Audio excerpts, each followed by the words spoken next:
আমরা তোমাকে অনেক অভিনন্দন জানাই। তুমি আমাদের পশ্চিমবঙ্গের থেকে খেলাধুলার মাধ্যমে দ্বিতীয় স্থান অধিকার করেছো। তো তোমার এই সাফল্যের পিছনে আমরা অনেক গর্বিত।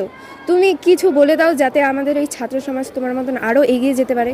কিছু বলে দাও এই ভিডিওর মাধ্যমে যাতে সব ছাত্রছাত্রী জানতে পারে যে কী করে খেলাধুলার মাধ্যমেও ভবিষ্যতে এগিয়ে যাওয়া যায়। আগে আমার কোচকে ধন্যবাদ জানাই, আর আমার স্কুলকে ধন্যবাদ জানাই আমাকে এতটা সাপোর্ট করার জন্য।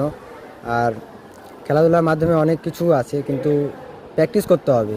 তারপরে অনেক সমাজে কেউ কিছু বলবে, হ্যাঁ রানিং করে কি হবে, খেলাধুলা করে কী হবে, আছে পড়াশোনার সাথে সাথে খেলাধুলা রাখলে অনেক সফলতা পাওয়া যায়।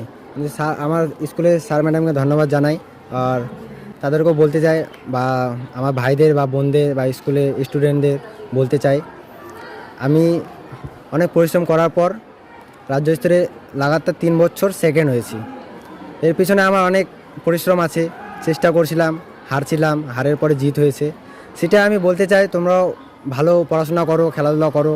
এর মধ্যেও অনেক ভবিষ্যৎ আছে, কিন্তু পড়াশোনা করতে হবে, তার মধ্যে প্র্যাকটিসও করতে হবে, আর স্যার ম্যাডামদের কথাও শুনতে হবে।